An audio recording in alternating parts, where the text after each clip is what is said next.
የእንግሊዝ ፕሪሚየር ሊግ ሊጀምር ነው።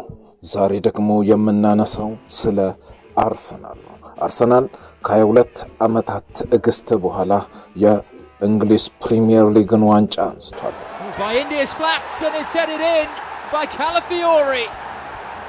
አሁን ጥያቄው ዋንጫ ስለማሸነፍ አይደለም። ጥያቄው አርሰናል ዋንጫውን ሊያስጠብቅ ይችላል የሚለው ነው። ከዚያም በላይ ማይክል አርቴታ ቡድን ከአንድ የሊግ ሻምፒዮን ወደ ዘመን ፈጣሪ ቡድን መቀየር ይችላል የሚለውም ጥያቄ ነው። የ25-26 አርሰናል 85 ነጥብ በማሰባሰብ የሊጉን ዋንጫ ከ22 ዓመት በኋላ አሸንፏል። ከማንቸስተር ሲቲ ደግሞ በ7 ነጥብ ከፍ ብሎ ነበር ያጠናቀቀው እና አሁን የአርሰናል ችግር ዋንጫ አይደለም። ዋንጫን ማሸነፍ ከሆነ አሸንፎ አሳይቷል። አሁን አርሰናል በ26-27 ዘመን እንግሊዝ ሚዲያ በጣም ከፍ ያለ ግምት እየተሰጠው ይገኛል። ዘ ጋርዲያን በ26-27 የፕሪሚየር ሊግ ቅድመ ግምቱን አርሰናል የዋንጫ ተመራጭ አድርጎ ያቀርባል። በተለይም ብሩኖ ጉማሬሽ እንደ ትልቅ ማጠናከሪያ ይመለከተዋል። ስካይ ስፖርትስ ጋዜጠኛ የሆነው ኒኪ ራይት ደግሞ አርቴታ አርሰናልን ከዝቅተኛ ደረጃ ወደ የፕሪሚየር ሊጉ ሻምፒዮንነት ያደረሰውን ለውጥ እንደ ረጅም ጊዜ ፕሮጀክት ይገልጻል። ኦፕታናላይሲስ ደግሞ አርቴታ የአርሰናልን የቀድሞ የመከላከል ደረጃ ምስል ሰብሮ ወደ የዓለም ምርጥ ቡድኖች መካከል እንዳስገባው ያብራራል። እና ይህ ብቻ አይደለም።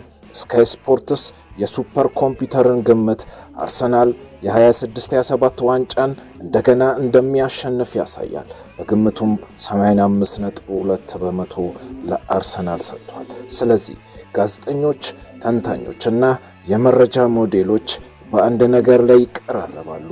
አርሰናል ይህንን ቀጣይን ዓመት የእንግሊዝ ፕሪሚየር ሊግ ሻምፒዮን ሊሆን ይችላል ይላሉ።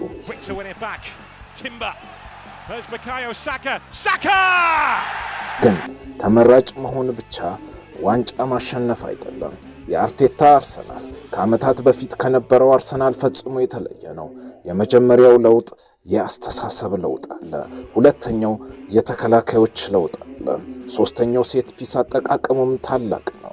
አርሰናል በ25-26 ከማዕዘን ምት 19 ጎሎችን በፕሪሚየር ሊጉ አስቆጥሯል። ይህም በፕሪሚየር ሊጉ ታሪክ በአንድ ዘመን ከማዕዘን የተገኙ ጎሎች ከፍተኛ ቁጥር ሆኖ ተመዝግቧል። ይህ የአርሰናል አዲሱ ማንነት ነው። ጨዋታው ካልሄደ ሴት ፒስ አለው። ክፍት ጨዋታ ከተቸገረ በመከላከል ጨዋታውን ይጨርሳል እና ጨዋታው ሲከፈት ሳካ፣ ኦዴጋርድ እና ራይስ የፊት መስመሩን ይጠቅማሉ። ከአርሰናል የ26 ዝውውር ዘመን ትልቁ ታሪክ ብሩኖ ጉማሬሽ ነው።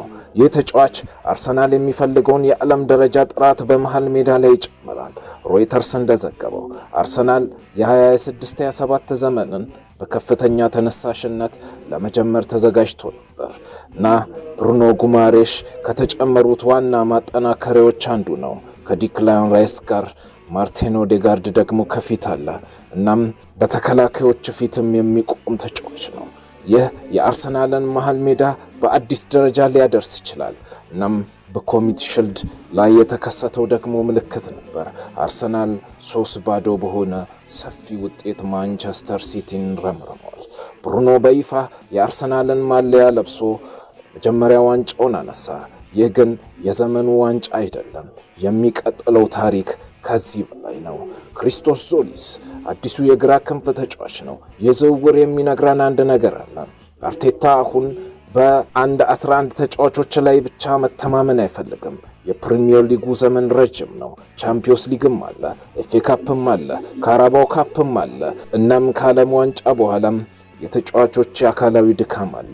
ስለዚህ እንደ ዞሊስ አይነት ተጫዋቾችን ደግሞ ማግኘት ትንሽ ነገር አይደለም። እዚህ ላይ ግን የሚያስፈራ ጥያቄ ይመጣል። አርሰናል ቀጣይ በ25-26 ላይ የተገኘውን ዋንጫ የቡድኑን ታሪክ ቀይሮታል እና ይህንን ታዲያ ማስቀጠል ይችላል ወይ? ነገር ግን ዋንጫ ካሸነፍኩ በኋላ ጫናው ይጨምራል። አሁን ማንም አርሰናልን እየተገነባ ያለ ቡድን ነው አይለውም። አሁን አርሰናል ነው፣ ቻምፒዮንሶች ናቸው። ዘጋርዲያን በተለይ የዊሊያም ሳሊባ የጉዳት ሁኔታ፣ የቡካዮ ሳካ ድካምና የዓለም ዋንጫ ተጽዕኖ እንደ ዋና ጥያቄ ጠቅሳል። ይህ ደግሞ ቀላል አይደለም። አርሰናል በአንድ በኩል ዋንጫውን ማስጠበቅ አለበት፣ በሌላ በኩል ቻምፒዮንስ ሊግም ይጠብቀዋል። ይህ ምናልባት የአርቴታ ቀጣይ ትልቁ ፈተና ነው። ፕሪሚየር ሊግ አሸንፏል፣ አውሮፓ ቻምፒዮንስ ሊግ ደግሞ ይጠብቀዋል። አርሰናል የ25-26 የቻምፒዮንስ ሊግ ፍጻሜ ደርሶ ነበር፣ ነገር ግን ዋንጫውን ሳያነሳ ቀርቷል። ስለዚህ የ26 የ27 ጥያቄ አንድ ነው።